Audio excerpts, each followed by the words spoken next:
Hi, and welcome to another episode of Hot Takes with me, the Silver Fox.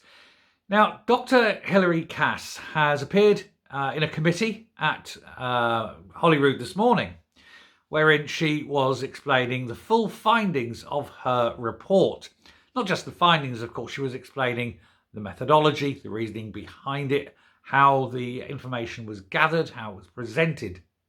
She was doing a full explanation as to what the implications of what she was saying was doing. She was, in fact, explaining it to everybody in very simplistic terms, because you have to when you're dealing with politicians, as to why what she's done is so important and why it must be taken and treated as serious scientific data.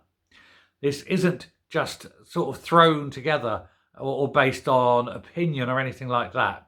It is a scientific document. She, of course, is a professor of paediatric medicine, not just some bloke, off the streets or something. She knows what she's talking about. And within her 400-page report that took nearly 4 years to arrive at, she's provided statistical data, empirical data, anecdotal evidence.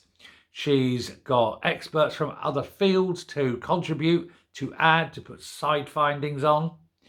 This is not anything that should be in any way doubted as being anything other than an absolute work of scientific and more importantly, very high integrity scientific work that provides all the evidence that should be needed to show that children should not basically be abused simply on the whims or opinions of political paymasters. She shows within her work, for example, that 97.5% of children who are pushed forward for this kind of treatment are not gender dysphoric at all. They are on the spectrum, they are grieving, they are bullied, they are sometimes driven to it by parents who would rather have a trans child than a gay child. So you get trans housing by the parents. So she was there at Holyrood explaining all this and explaining that it is a valid scientific document and it should be acted upon as such. Now, within Parliament, of course, you're getting the weirdos, the ones who like to abuse children. And because of that, they're saying that this document has been brought into question. Well, it has not been brought into question, not by anyone with a brain, not with anyone within the scientific community, not by anyone whose opinion counts. The only people who've questioned it are weirdos, the trans lobby, Stonewall, or those with, as I say, the vested interest in the abuse of children. They are the only ones questioning it. To question it itself indicates that the person questioning it really needs to be on a register. That's how in-depth this is, because to question this work indicates that you are not accepting of it. And if you cannot accept what she's saying, then the question must be asked as to why. What is your interest in doing things like this? Irreversible damage to children, mass sterilisation of children, feminisation of little boys. Why are you so interested in that? Why are you so happy to push that agenda? That's where you are if you are criticising this or finding problems with it. And that's what basically she was saying in this committee. She says that the Scottish Government should not be stalling on it. They are, of course, stalling on it because it produces for them a major problem for the SNP because of their relationship with the Greens.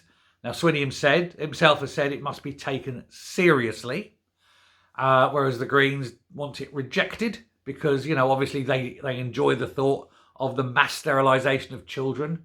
They enjoy the thought of really absolutely screwing people up for the remainder of their lives, often very short lives, it must be said, given that post-transition children tend to end their own lives at a much higher rate, 20 times higher than the background rate. There is no legitimate criticism of this report unless you have a particular gender-driven axe to grind. There is no question that it is a good report. It is good, sound science. And yet there she is. She's forced to go to Holyrood. She's forced to defend it because of these weirdos in the Greens predominantly who want to denounce and decry what she has done.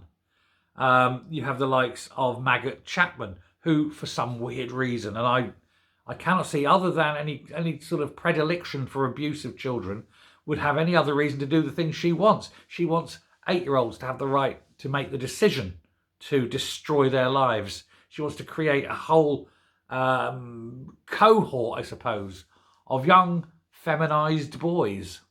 Makes you wonder why. Maybe it's because she remembers when she used to be a boy. Who knows? It's only a guess.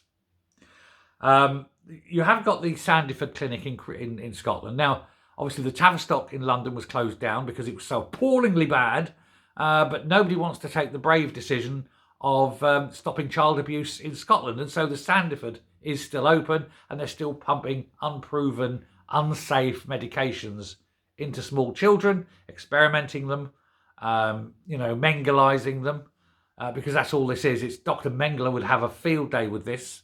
Let's see if this works. Let's do this to children. Hey, let's try this. No real follow-up, no expertise, no real studies. Not one study ever has shown that these medications and these gene therapies and whatever, and hormone treatments are safe or reversible. And this is the problem they have. These things are neither safe nor reversible because they cannot prove it. And therefore, until it's proven to be safe, it must be deemed unsafe. That's how medicine works. There is a lot of anxiety around this. There is a lot of conspiracy around it. There's a lot of controversy around it. But I think it's safe to say that if you are a normal, decent human being, you will fall most definitely on one side of the argument. And if you're the sort of weird, odd person who wants to see children brutalised, mutilated, have their futures taken away from them, have any chance of having children removed from them, then you'll go down on the side of the Greens and say, no, the Cass report is all wrong. And you have to make your mind up. Are you for the safety of children or are you for the abuse of children? That's the line. There is no midway. You either agree or you don't. You're either pro-safety or pro-abuse.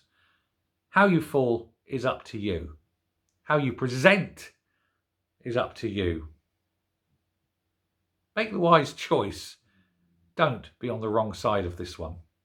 Thanks very much for listening. Take care, stay safe, and protect the children. Bye.